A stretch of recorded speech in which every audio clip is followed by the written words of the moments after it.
Okay, let's go ahead and book a Disney dining reservation. Let's type in Walt Disney World into Google. Now I'm in Berlin, Germany, and because of that, I am pulling up Disney World for the EU. Now, if I wanted to look at Disney World for the US, I would change my VPN for a US server and then open up Disney World US. I would do the exact same thing if I wanted to look up Disney rates for the UK. But as far as dining, it doesn't matter where you're booking the dining reservations pretty much come up the same. So here's the main Disney site, which I'm sure you've all been to. When you want to book the dining, you would go ahead and click on things to do. For things to do, you'll look at the section that says make reservations right under dining and you click it. Now, when it comes to dining, you typically can book your dining at like 180 days out from your reservation. I'm just giving you this example because I typically do book that far in advance. But a lot of times I wind up changing my reservation last minute or getting reservations last minute to places I really want to go to. So Ohana is the restaurant we've been talking about, and Ohana is at the Polynesian. So I'm going to go over here to all parks and resorts and click on the drop down for Polynesian and look for that resort. I'm scrolling down under resorts and I'm looking for Disney's Polynesian Village Resort. Now there's also Disney's Polynesian Villas and Bungalows. It's going to take you to the same thing because they're on the same property. But I'm just going to click on the Polynesian Village Resort and look at the options at that resort. Now I know I'm looking for Ohana and I know I want the breakfast. I see Ohana here and it has the information that it's a buffet and that it's a character dining. Now, as I kind of said earlier, the buffet is a bit different because you're not actually going to a buffet table. They're bringing the food to you, which is glorious. I love that so much better. Here is Ohana. Of course, I'm sharing and have shared with you my pictures and my videos. But when I took the video, I wasn't thinking about sharing that video with others, so I didn't really record it at the right angle. But here are some of the pictures of Ohana. Of course, you meet Stitch. The pictures of Ohana. Of course, you meet Stitch. You get to meet Lilo. This is actually of the dinner. I'm trying to see if they have pictures of the breakfast, but this is what the restaurant looks like. The restaurant is exactly the same. So that's will probably be important. You have all these like kind of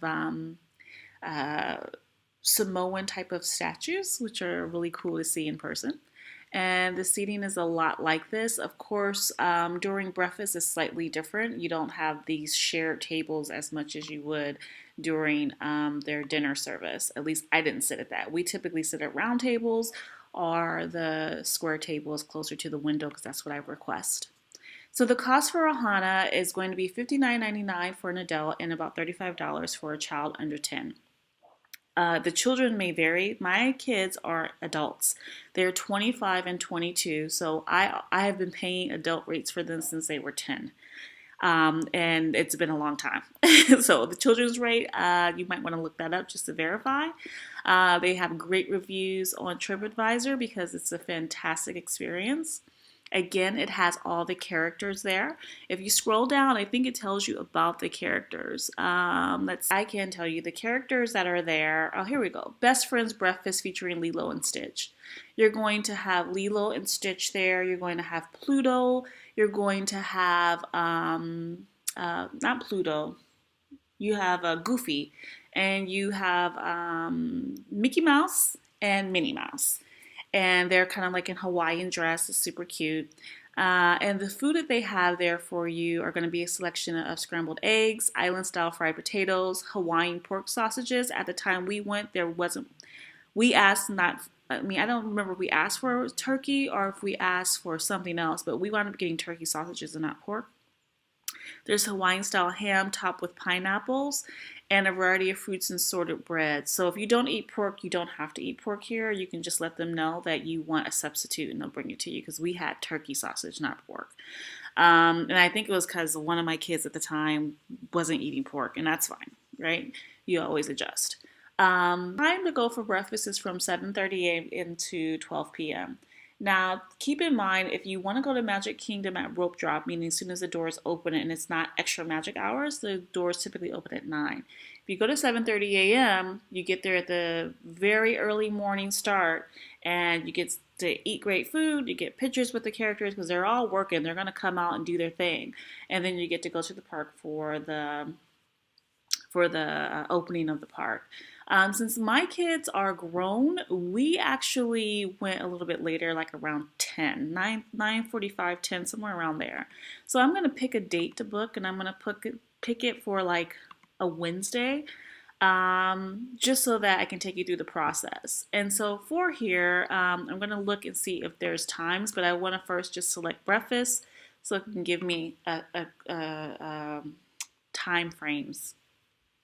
Okay, so there's no available tables. So this is what happens when it's booked up. So this is also during spring break, which is a popular time.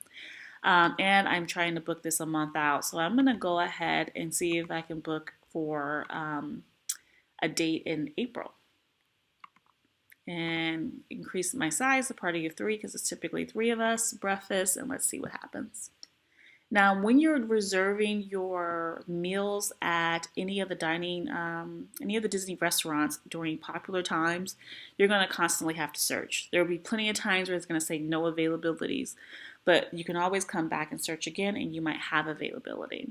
So I'm going to pick the 10:25 a.m. breakfast, and then I'm going to create a Disney account just specifically for those of you who haven't done this before and want to walk through it. So you go create account, and then you're going to have fill out the entire form with your personal information. You're going to click on the agree. You can choose to read it, whatever. Take your time. Click on agree, then hit create account.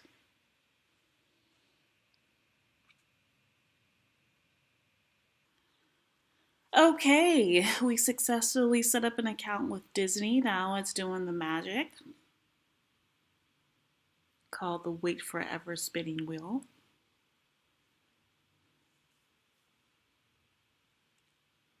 All right, so here we go. To order to make the reservation, you're going to have to include the names of the people who are going to be a part of your reservation. And then you are going to have to put in a credit card to guarantee it. They're not actually charging you anything. Sucked. It's gotten so much better. So I do like using the app, but for the purposes of this video, I want to share how to create a reservation. And just so that you have an idea of how to do this, so that when it's time for you to make your reservations or when you're trying to hurry up and do something, you can do it and do it quick.